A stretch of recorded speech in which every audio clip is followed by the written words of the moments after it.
up!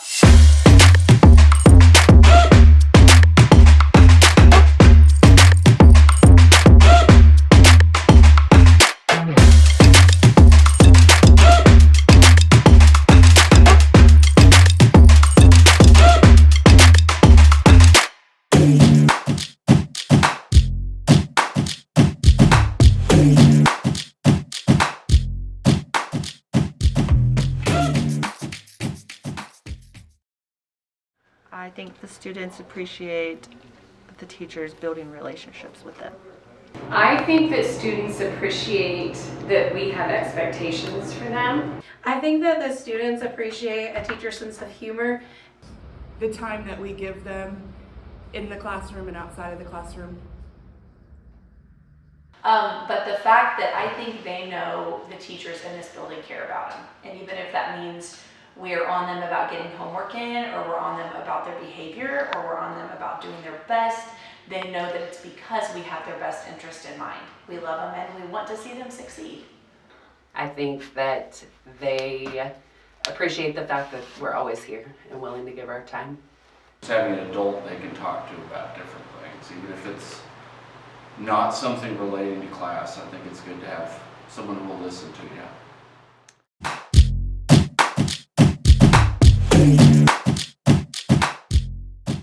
I would say now that it's more about the relationships and building the relationships and the desire to learn, because information is out there now. When I first started teaching, it wasn't out there as much, but now with the internet and everything else, you can go find anything. So teaching them how to use that information and how to find it and make sure it's accurate and things like that. So it's changed a little bit just because education has changed. I would say I have even more respect for the job and the difficulties and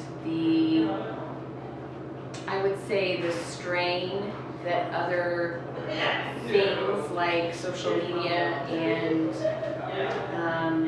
technology have placed on teachers in the classroom. I have a lot more understanding about how that makes it difficult. Well, I have a lot of respect for it now because teachers get put through a lot from you kids, but in the best ways possible. We get to see you grow and fail and continuously do that all the time. We see all of your emotions, ups and downs, and we get to be a part of your lives for a majority of it.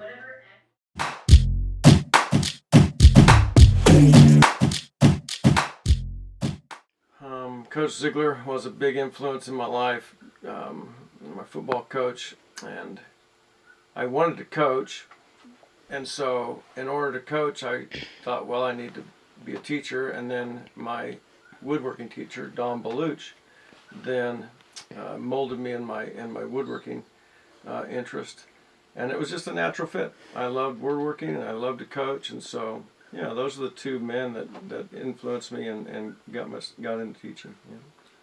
Always kind of wanted to be a teacher, like ever since I was little, but my high school math teacher made a big difference in encouraging me to teach. I was a para my third year, and we had a new special education teacher, and she encouraged me to pursue my education.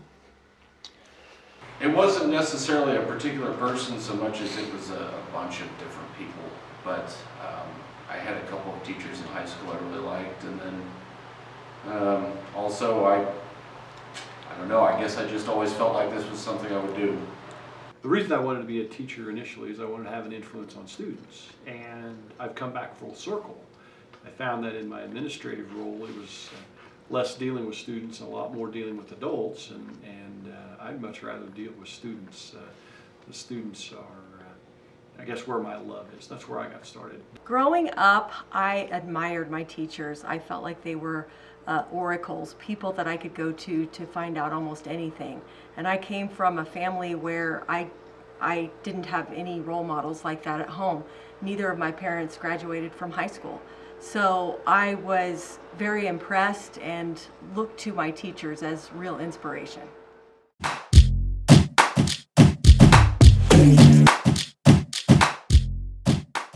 Do it. It's a very rewarding career. You know, everybody says, I always get a little upset, I think, when people say don't go into teaching. That we need good teachers. We need teachers to mold and help our young students grow. And it's been a very rewarding career for me. So I would do it again in a heartbeat. One of the biggest pieces of advice that I could get is knowing that when you make that choice, that knowing the gravity of the choice of being a teacher, that you are going to have a lot of meaning in many kids' lives. And then that part of that job also is not just a job, that it is a vocation. I find that teaching encompasses your entire life and your entire being. You go home and you think about it and redo things and all that kind of, is not just a 9-to-5 job.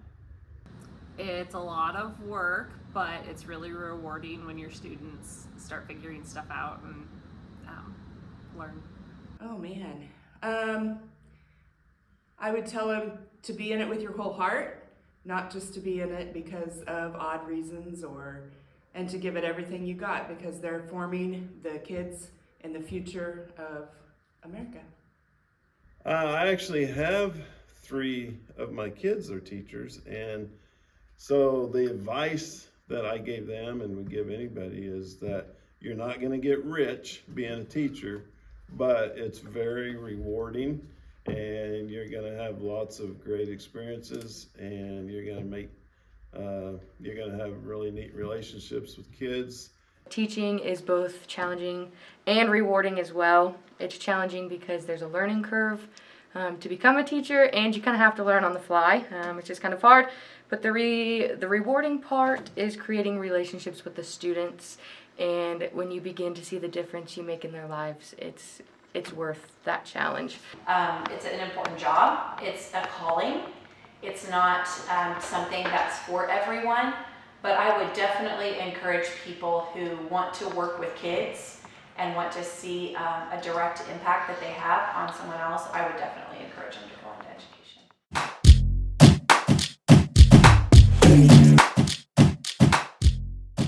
That at one time in my life I was a high school dropout.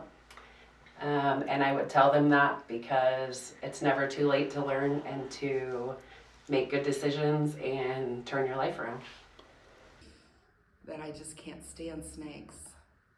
They scare me to death. But don't tell my students that, because I don't want anybody to bring one in the classroom. My family's really big in education. My grandma was a teacher, and my mom and her sister, several of my first cousins. So not that I came by it naturally, but it's kind of a cool family history of just of people going into education and coaching. So Probably another interesting thing is I never wanted to be a teacher until like October of this school year. So it was never a dream of mine, and then by working here, it became something I knew I could do.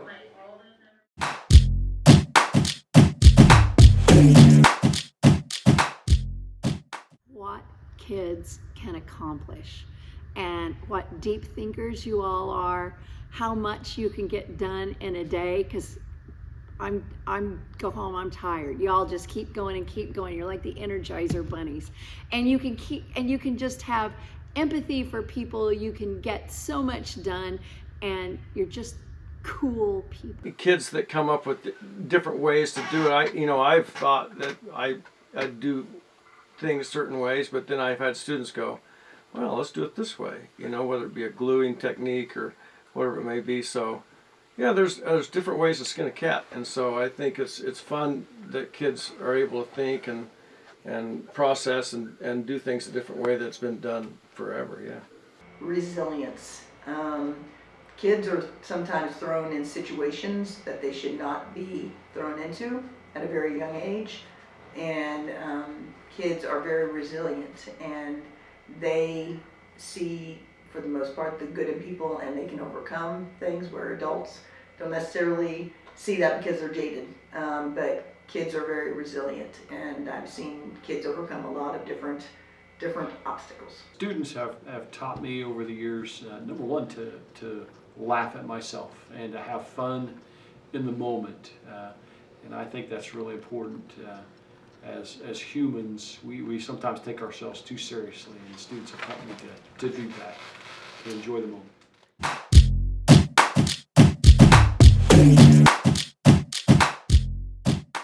Well, I think the role of the teacher academically is to expose students to things that they don't know or have not been exposed to before.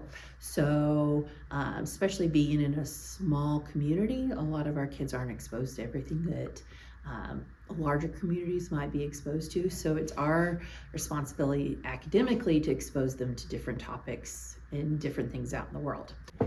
One of the most important things they do is get students to believe in that they can do more than they think they can.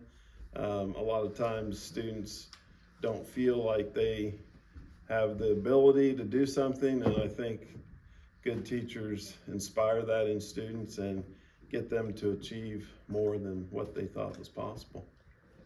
I think probably one of our most important roles is to prepare students for the rest of their life. So everything that we teach you and that we are setting up for examples, and the example that we show for you is what will make you successful in whatever you choose to do. Being students' biggest supporters in and out of the classroom is what I believe is an important role of a teacher. Cheering them on academically as well and in sports, just to give them that confidence to help them succeed. Students are awesome, and they need to feel that they are awesome as well. So academically, it's obvious we have to, prepare the students for what lies beyond high school, and in doing so, preparation for the academic courses. What I teach, the sciences, is very, very critical. A lot of things that we do involve science, and so that becomes really important. Personally, it's just reinstilling in the kids the work ethic that they're going to need to move forward. Holding them accountable to their grades and so on is very important.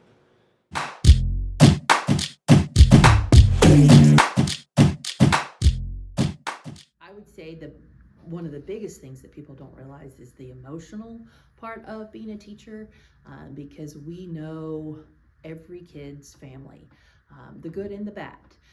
So we know if a student is struggling because their parents are going through a divorce or something else. And so a lot of times we have to be emotionally there for them, and that's kind of difficult because they don't really teach you how to do that, as they assume that you're just going to teach knowledge and academics, but as a real teacher you're way more than that. We are putting in way more than the typical 9 to 5 or 8 to 4 type job of 40 hours per week. Our job is as many hours as it takes to prepare, present, and get everything that needs to be done, and the volunteer hours that you get put in positions, because you kids need all these things to grow and learn, but somebody has to observe it. Teachers do a lot more than just teach in their classrooms. We are class sponsors, club sponsors, coaches, mentors. There's just so much we do outside of that. And we just put time in before and after school, even in the summers, to help our students have the best experience that we can give them. One of the things we talk about that I've actually just kind of figured out a way to describe it is decision fatigue. And as a teacher, and other jobs some jobs are this way too, but you're constantly making decisions and answering questions, and for 8 hours a day you're with kids. They want to know this, they want to know that. You have to decide which issue of behavior you're going to call out, which one you're going to let go for today because that kid doesn't look like he or she can handle it. So I think that is probably one of the things that causes teachers to burn out, and maybe by April and May some of the students start to recognize those signs in their teachers, that decision fatigue is a real thing.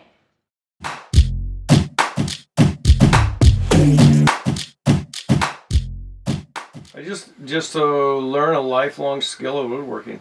I mean, that's always been my goal. Is some kids choose it as a profession, and I've had several students do that. And I mean, I had 2 kids, 2 of my former students come in and, you know, did woodworking for me, or did work for me in my house, you know, redid my bathroom for me. So I actually taught those students, and they came and did that. So I think it's just to teach them that lifelong skill of woodworking, whether they choose it as a profession or not. They always have something to fall back on as a hobby, or, you know, later on in life. Yeah. To always be working towards the future, even if that's getting college classes done in high school. I really want them to learn hard work and to be kind to others, and that how they behave affects what they do. I hope they learn how to admit when they're wrong. I feel like that's something that I do regularly as a teacher. I know when I mess up, I know when I don't know everything, and it's okay to be wrong, it's okay to change your perspective, and I think that's an important life skill. That I'm always here, no matter what. And I'm always willing to listen or encourage or help in any way I can. I hope they learn to give back, especially with my scholarship class that we have been very blessed with. I hope kids realize that people have invested in them, and I really hope that they go ahead and do that when they are willing and able in their adult life. Well, time management would be a big one. Resource management is another one. As far as experiences go, I just hope they enjoy themselves in my class. That'd be the big one. To be polite individuals that get their work done. And assertive. Stand up for yourself when it's necessary, but know when to back down. To take their studies seriously, and yet to, you know, enjoy the learning. The world is full of marvelous things, and, you know, enjoy that time that you're spent learning, because you're never going to know everything, but it's important to know enough to enjoy all of life, what life has to offer. They are valuable just the way they are. You all have a unique set of skills, and you need to use those because you will be successful with them, and that it is free to be respectful. First of all, be a skeptic. Always look at any new piece of information as if you don't quite believe it. You want to examine the source and really judge whether or not you're going to go along with that new piece of information based on a variety of questions and thoughtful processes. And the other piece of information that I would pass along is that reading is something that no one can ever take away from you. I love the quote, "A reader lives 1,000 lives, while one who never reads lives only once." I think that was attributed to George R.R. Martin, the author of the Game of Thrones series. But I do believe that reading can open new worlds, and even if you never leave Kansas, you can explore the world and learn about other people and places. I hope students learn, I do hope they learn history. I want students to learn history, even if they don't love it. I want them to learn. I want them to have a desire to learn about history and current events going forward. But even more than that, I want them to learn how to have grit and to have determination, not just in the classroom, but in life, to not give up easily, and to give your best effort in whatever you're doing, big or small. To respect each other, respect themselves, and how to go after what they want. Whether they want to learn about science, whether they want to learn about something else, to try things that are hard, because science is definitely hard, to try it because they might actually like it, or to explore things that are unknown, especially whatever they're limited to in a small community. I hope that students learn, again, a good work ethic, dependability, and to enjoy life, and to don't take anything for granted. Don't sell yourself short, and know that you can achieve anything that you put your mind to. I hope that my students learn how to keep music in their life forever. Whether it means you're singing at church, whether you go into a music store and pick music that you like and you know why and how it affects you, and that you realize that music can be a part of your life and enrich your life forever. I hope they know I genuinely care about them. I love them, and I want them to know that I'm not just here while they're here. I'll be there for hopefully as long as they have anything that they need from me. I want to make sure that they know I'm available to them. And I have lots of kids that come back and see me later on, or we write recommendations, but really genuinely that we just care about them, and that I want the very best for them as they go forward in whatever they decide to go into as they get older. I hope they learn to learn from their mistakes in artwork and to always keep trying and becoming better. Oh, I hope that I have impacted them somehow, that they can always be honest, that they can always face their fears, not snakes, and they can go out in the world with confidence.